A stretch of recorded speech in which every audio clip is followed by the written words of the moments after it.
Hello students, how are you all?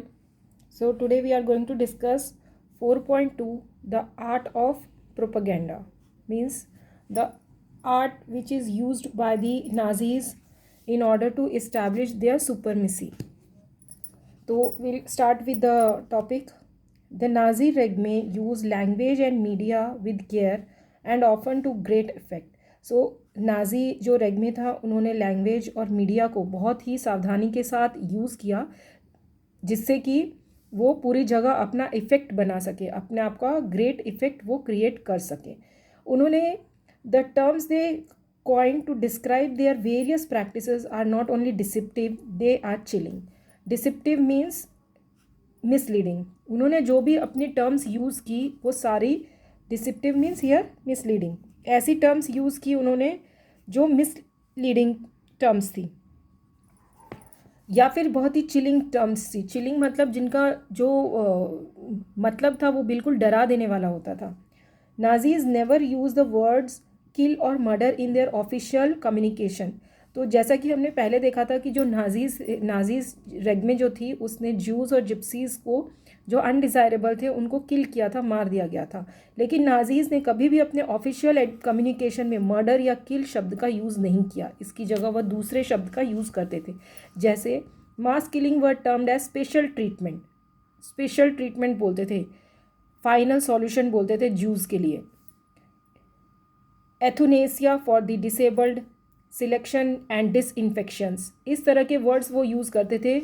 कभी वो ये नहीं कहते थे कि हमने किसी को मारा है या हम लोगों को मार रहे हैं. वो ये कहते थे हम लोगों को डिसइंफेक्ट कर रहे हैं, उनका स्पेशल ट्रीटमेंट कर रहे हैं, उनको फाइनल सॉल्यूशन दे रहे हैं. Evacuation meant deporting people to gas chambers. अब यहाँ पर एक वर्ड है इवैक्यूएशन जिसका मतलब होता था कि लोगों को गैस चैम्बर्स में भर के ले जाना.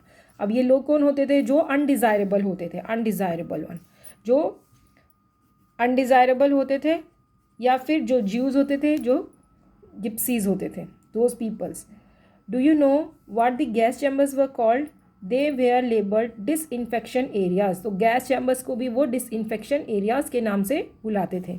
And looked like bathroom equip with fake shower heads. और ऐसा लगता था कि एक बाथरूम है जिस पर एक शावर हेड लगा है, एक फेक शावर हेड लगा है, लेकिन उस शावर हेड से पानी नहीं आता था बल्कि एक पॉइजनस गैस रिलीज होती थी जिससे लोग मर जाते थे. Media was carefully used to win support for the regime and popularize its world view. Media को बहुत ही केयरफुली से यूज़ किया गया जिससे लोगों का सपोर्ट मिल सके. किन लोगों का? जो वहाँ पर रहते थे, जो जर्मनी के लोग रहते थे, उनका फुल सपोर्ट हिटलर को मिल सके. Nazis ideas were spread through visual images, films, radio, posters, catchy slogans and leaflets. तो जो नाजी का आइडिया था वो images, films, radios, posters, catchy slogans और लीफलेट्स के थ्रू लोगों को बताया जाता था. वो बताते थे कि हम जर्मनी को बहुत ही अच्छा एरिया, बहुत ही अच्छी जगह बनाना चाहते हैं जिससे हमें जूस और जिप्सीज़ को या जो अनडिज़ायरेबल है उससे उनको हटाना पड़ेगा. In posters groups identify as the enemies of Germans were stereotyped. अब स्टीरियोटाइप मतलब एक मन में किसी को बिठा लेना कि ये किस तरह का आदमी है. सपोज अगर हम बोलते हैं पुअर, तो पुअर का मतलब क्या होता है? उसके पास लैंड नहीं होगी, वो अनहाइजीनिक होगा, उसके पास क्लोथ्स नहीं होंगे. इस तरह की एक स्टीरियोटाइप होती है. तो पोस्टर्स में उन्होंने अपने एनिमीज़ को जो बताया गया था, जो जर्मन के एनिमीज़ हैं, उनको लोगों के दिमाग में बिठा दिया गया था कि वो लोग बहुत ही बुरे होते हैं, वो अच्छे नहीं होते. Mocked, abused and described as evil. उनको पोस्टर्स के जरिए बताया गया. सपोज कोई ज्यूज़ है लेकिन वो बहुत ही अच्छा है, वेल क्वालिफाइड है, एजुकेटेड है, हेल्दी है, लेकिन उसको बताया गया था कि ज्यूज़ मतलब वो काले कलर का होगा, वो अनडिज़ायरेबल होगा, वो बहुत ही गंदा दिखता होगा. और उनके ऊपर बहुत ही मजाक बनाया गया लोगों के ऊपर, और उनको ऐसे इविल बताया गया कि वो तो एक एविल है. Socialist and liberals were represented as weak and degenerate. और जो सोशलिस्ट और लिबरल्स थे उनको बहुत ही वीक और डिजेनरेट बताया गया. They were attacked as malicious foreign agents. Propaganda films were made to create hated for Jews. उनको अटैक किया गया, उनको कुछ भी फॉरेन एजेंट्स के थ्रू उनके ऊपर अटैक करवाया गया जो सोशलिस्ट और लिबरल्स थे. और जो प्रोपेगेंडा फिल्म्स थी वो बनाई गई जिससे ये लोगों को पता चले कि जो जूस थे उनसे हमें नफ़रत करनी चाहिए। The most in famous film was the eternal जू। द अटर्नल जू एक मूवी बनाई गई जिसमें उन्हें बताया गया कि जो जूस होते हैं उनसे हमें नफ़रत करनी चाहिए, वो बहुत ही बुरे होते हैं। Orthodox Jews were stereotyped and marked.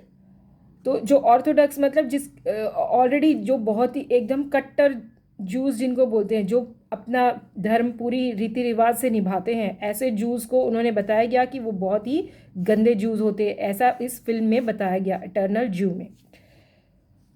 So they were shown with flowing beard, wearing kaftans, whereas in reality it was difficult to distinguish German Jews by their outward appearance because they were highly assimilated community. Juice को इन movie के जरिए क्या बताया गया कि उनकी बहुत बड़ी बियर्ड रहती है और काफ्टेंस यानी कि एक बुर्खा पहन के रहते हैं, वो लोग अपना मुंह ढककर रहते हैं। लेकिन रियलिटी में ऐसा नहीं था। रियलिटी में हम जर्मन जूस को अलग नहीं कर सकते थे दूसरे के साथ। एक आर्यन जर्मन है और एक ज्यूस जर्मन है, तो दोनों को आइडेंटिफाई करना बहुत मुश्किल था because they were highly assimilated with the community. मतलब वो कम्युनिटी के साथ रहना सीख गए थे और एसिमिलेट हो चुके थे। They were referred as vermin, rats and pest. उनको क्या कहा गया कि वो वर्मिन है। वर्मिन मतलब एक छोटे कीड़े हैं, वो रैट्स हैं और पेस्ट हैं।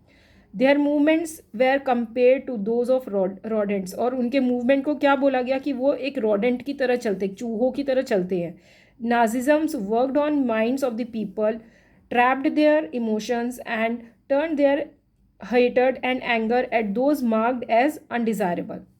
तो नाजीज़ ने लोगों के माइंड को इस तरह से ट्रैप कर लिया, क्या उनके इमोशंस को भी ट्रैप कर लिया और उनको बताया गया कि हमें जूस से नफरत करनी चाहिए, जो अनडिज़ायरेबल है उन लोगों से हमें बहुत ही नफरत करनी चाहिए। The Nazis made equal efforts to appeal to all the different sections of the population. They sought to win their support by suggesting that Nazis alone could solve all their problems. तो लोगों का support लेने के लिए नाजीज़म ने क्या किया कि उन लोगों ने लोगों को बोला कि नाजी इतना पावरफुल है कि वो खुद ही, नाजी सोसाइटी इतनी पावरफुल है कि वो खुद ही अपनी प्रॉब्लम्स को सॉल्व कर सकती है, उसको किसी और की ज़रूरत नहीं है। तो हियर आप ये एक पोस्टर दे सकते हो जिसमें उन्होंने जूस को बताया गया कि जूस जो है वो इस तरह के होते हैं। उन्होंने बताया गया है money is the God of juice. उन्होंने जानबूझ के ऐसा बताया गया कि जूस के लिए जो मनी है वही गॉड है। And in order to earn money he commits the greatest crimes. वो क्या कहते हैं कि जो जूस होते हैं वो पैसा कमाने के लिए कुछ भी कर सकते हैं। He does not rest until he can sit on a big sack of money. क्या कहते हैं कि जूस ऐसे हैं जो कि जब तक उन्हें पैसा ना मिले, एक बिग सैक ना मिले, एक बिग चीज़ ना मिले, जब तक वो पैसा ना मिले वो आराम से नहीं बैठ सकते। Until he has become the king of money. वो किंग बनना चाहता है मनी का, बट हकीकत में ऐसा नहीं था। Yes, again one picture is given here. German farmer who belong to Hitler. Why? The German farmer stands in between two great dangers today. The one danger, American economic system, big capitalism. The other is Marxist economic system of Bolshevik. Big capitalists and Bolshevik worked hand in hand. They are born of Jewish thought and serve the master plan of the world Jewry. Who alone can rescue the farmer from the dangers? National Socialism from Nazi leaflet. तो यहाँ पर क्या बताया गया कि जो German farmer है वो हिटलर से बिलोंग करता है, क्योंकि जर्मनी में कैपिटलिज्म है। कैपिटलिज्म में फार्मर को जितना वो काम करेगा उसको उतना ही वर्क मिलेगा। जबकि उन्होंने क्या बताया कि जो फार्मर्स होते हैं, see a Nazi party poster in 1920 it ask worker to vote for Hitler. तो उन्होंने क्या बताया कि जिस तरह से हिटलर या नाजी पार्टी खुद ही वर्क करके अपना काम करती है, उसी तरह से जो फार्मर्स है वो खुद अपना वर्क करते हैं, यानी कि अपनी प्रॉब्लम्स को खुद ही सॉल्व कर सकते हैं। तो ये सब उन्होंने क्यों किया? ताकि नाजी को सपोर्ट मिल सके, उनको वोट मिल सके। Okay, this is how they use the media for the capturing the emotions of the peoples and to get the full support and vote of the peoples. Okay, thank you.